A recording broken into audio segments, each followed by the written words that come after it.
Hey, I'm Sasha Andreev, and this is ReNew, the green VBS. Let's go into the gather and send space and see what our team did to transform the space from this into this. The gather and send site is the place where all the kids will be meeting at the beginning of the day and reconvening at the end.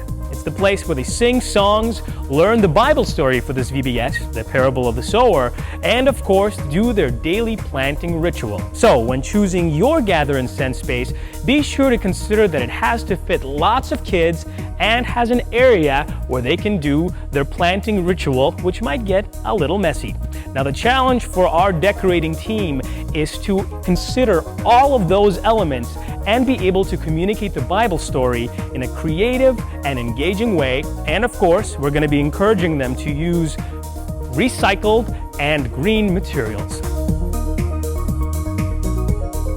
You're painting this whole backdrop that's going to really define the gather send space. What is this made out of? Cardboard. Okay, and where did you get these pieces? We asked a plumbing wholesale company for packing materials. And they're free? Free. Free. So this is going to be thrown away, but normally... We recycle it and we use it for our displays. So will anybody be able to find these? I would think if you go to any company that has semis delivering skids of product, you will find packing materials that you can screw them together. You can hinge them together, so you can create an entire room if you wanted to, if you had a huge open space. Yep. Excellent. This is perfect. They're fantastic. Very smart. Yeah. Okay. And they're free. Excellent. Well, keep going. All right.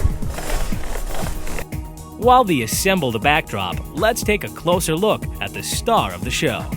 Since the idea of the gather and send space is to tell our Bible story, we're creating the sower out of this panel. And we're just going to go around and cut them off. It's going to be kind of a silhouette type of a version. And since the cardboard is reinforced on the inside, it will be a stiff figure that you can move along to each panel as the story progresses. Right.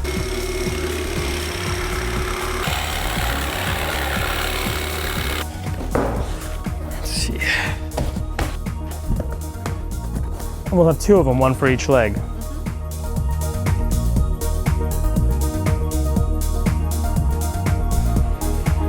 This is our sower right here. He's looking pretty handsome. I'm afraid I might be replaced. Now, here's a tip to transform a garage sale find into something entirely new. You're turning this into thorns. Thorns. What gave you this idea?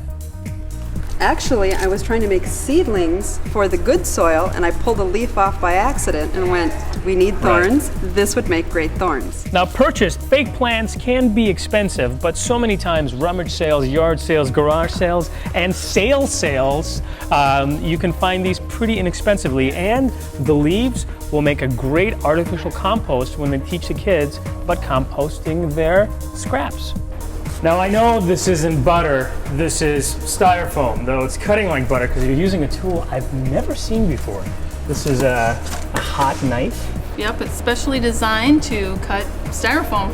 Right now I'm reusing a sun from a previous project that we did and modifying it to work with our backdrop. Now, I know that styrofoam isn't necessarily a green product. The material itself isn't necessarily environmentally friendly in its inception. If you keep using it and not throwing it away, right, it's actually a recycling of its own. Right. And here's another use for your scraps. One of the coolest projects that we have in our gather send space is our rocks, which are made out of styrofoam. As you can see, they look pretty realistic, but they're actually made out of packing foam that you can get from either insulation or perhaps from packaging, recycled scraps that can be reused to create something that will last you year after year. Really simple to do. You basically hack the pieces into smaller ones, stack them on top of each other, and we'll glue them using a construction adhesive because hot glue will actually melt the styrofoam, and we definitely don't want that. However, to melt the styrofoam, to cut it, we use this styrofoam knife. Now you can't find these everywhere, but if you look online, it's a great investment for your church because this will last you year after year. Just by heating it up, it will cut through the styrofoam as if it was butter. And once all these pieces are glued together, you can cut through multiple ones at a time to create your desired shape. Now the texture is the same tool. Basically, we will melt into the surface just like this. And it doesn't have to be perfect because rocks, as we all know, are not perfect. Once you have the desired texture, you just take your acrylic paint, paint it up with a brush, and in the end, you'll have a realistic looking rock. And remember, if it's too big for 1 year, next year you want to have some pebbles, use your knife to cut this up to your desired shape.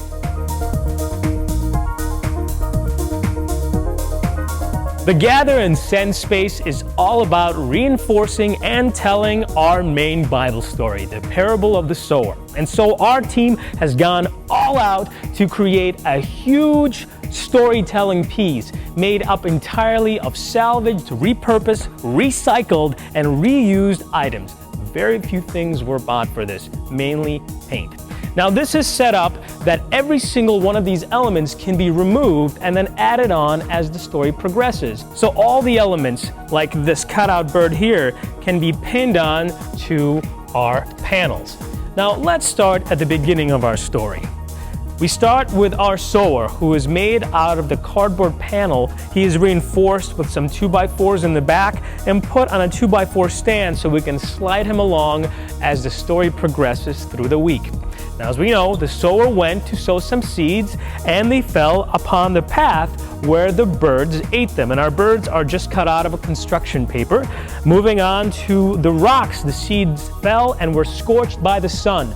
And of course, we're using little pumpkin seeds to represent the seeds. Moving on to the thorns, the seeds fell among the thorns and were choked by them, using some vine of artificial leaves that were pulled off. Then finally, the seeds fell into good soil and our bountiful harvest grew. And for that, we have some brown cloth and tons of artificial fruits and vegetables to represent the harvest. Now, we were fortunate to create this by using a lot of the found fruits and vegetables from people's basements, some from garage sales, and some from their personal belongings. But of course, you can do whatever you please using the items that you can find in your own area. Because ultimately, these tips and tricks are to help inspire you to grow in faith, have fun, and of course, change the world.